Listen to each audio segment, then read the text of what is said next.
The warm afternoon sunlight filtered through the glass panel door of Silverstone Grill, a high-end restaurant nestled in the heart of a bustling suburban district. Jasmine Carter pushed open the heavy door, her confident stride carrying her to the front podium where a man stood with an air of entitlement.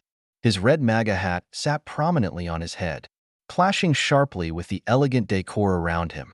The man, Ethan Cross, adjusted his stance as Jasmine approached, his eyes narrowing slightly as they scanned her. He tapped his pen against the reservation book before her arrival, now placing it down to face her directly. "Good afternoon," Jasmine said, her voice calm yet commanding. "Table for one, please." Ethan's lips curled into a tight smirk. "We're full," he said briskly, gesturing vaguely toward the reservation book without bothering to check. Jasmine's eyes flicked past him toward the dining area. Several tables sat unoccupied, their pristine linens undisturbed. She raised an eyebrow. "It doesn't look full. Are those reserved?"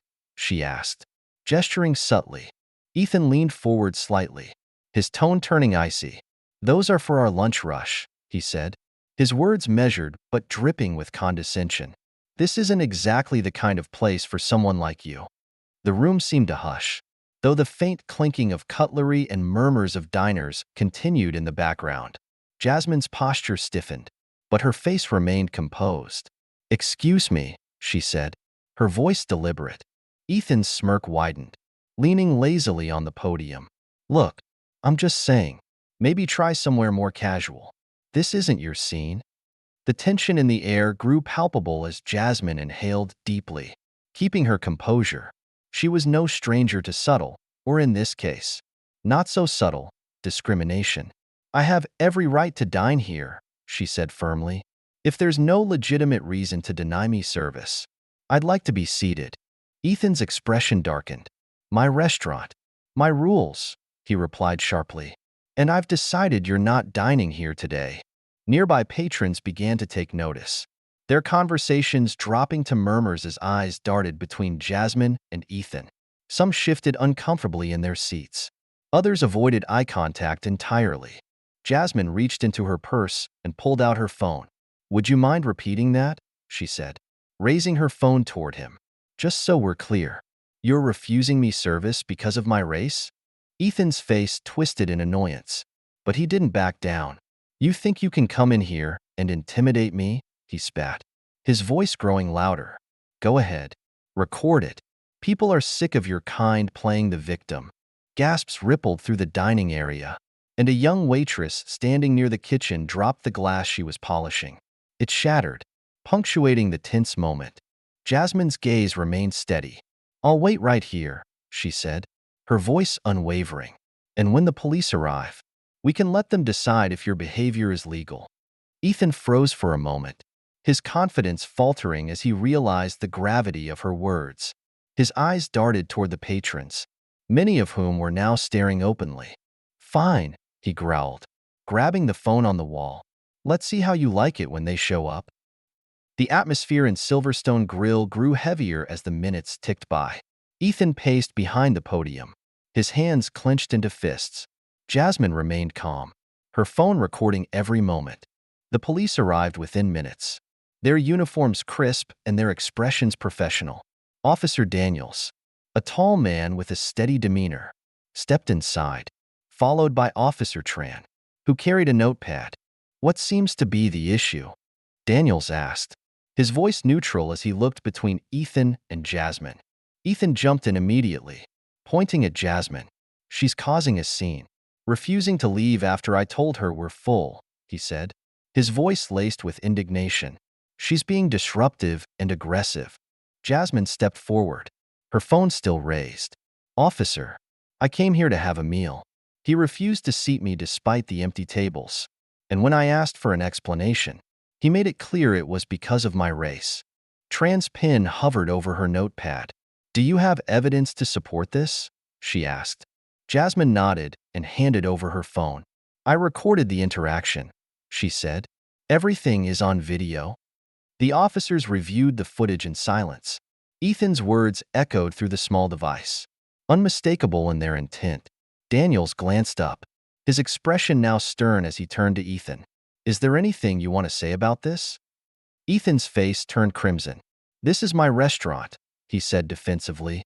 I have the right to refuse service to anyone I want. Daniel's tone hardened. Not if that refusal is based on race. That's a violation of federal and state anti-discrimination laws. The murmurs among the patrons grew louder. Some nodded in agreement, while others whispered in disbelief. Ethan's wife, Grace, appeared in the doorway of the back office, her face pale as she took in the scene.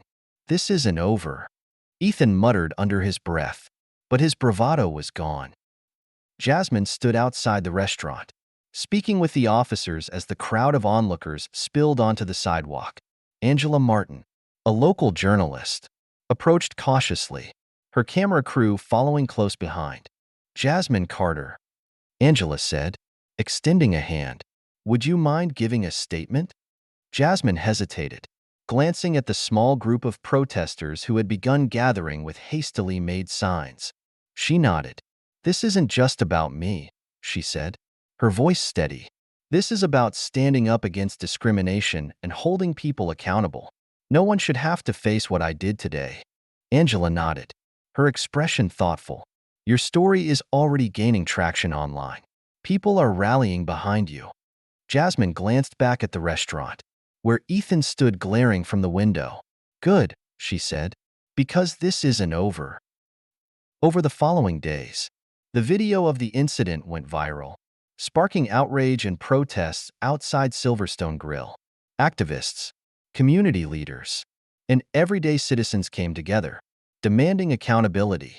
Jasmine's face appeared on news broadcasts and social media feeds, her calm composure during the confrontation earning widespread admiration. Inside the restaurant, Ethan's world was unraveling. Reservations plummeted, suppliers severed ties, and his employees began resigning one by one. Grace begged him to issue an apology, but he refused, his pride blinding him to the growing consequences of his actions. They're trying to ruin me, Ethan snarled, pacing his office. But I won't back down. Grace's patience finally snapped. No, Ethan, she said, her voice trembling. You ruined yourself. In a packed courtroom weeks later, Jasmine sat beside her attorney, Rachel Flores. The trial was a whirlwind of testimonies, evidence, and heated arguments. Former employees of Silverstone Grill came forward, recounting their own experiences with Ethan's discriminatory behavior. The video of the confrontation played on a large screen, Ethan's words echoing through the chamber. The jury deliberated for hours before returning with a verdict. The foreman stood, his voice steady. We find the defendant, Ethan Cross, guilty of racial discrimination and harassment. The courtroom erupted in murmurs.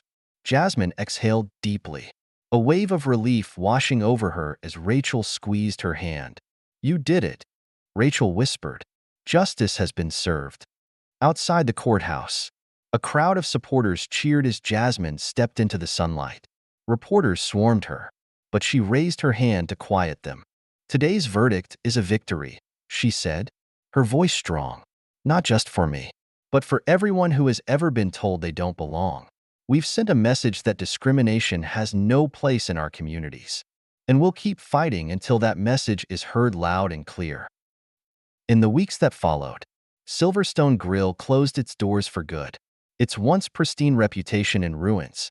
Jasmine, however, became a symbol of resilience and justice, using her platform to advocate for change. The fight had taken a toll, but she knew it was only the beginning of something much bigger.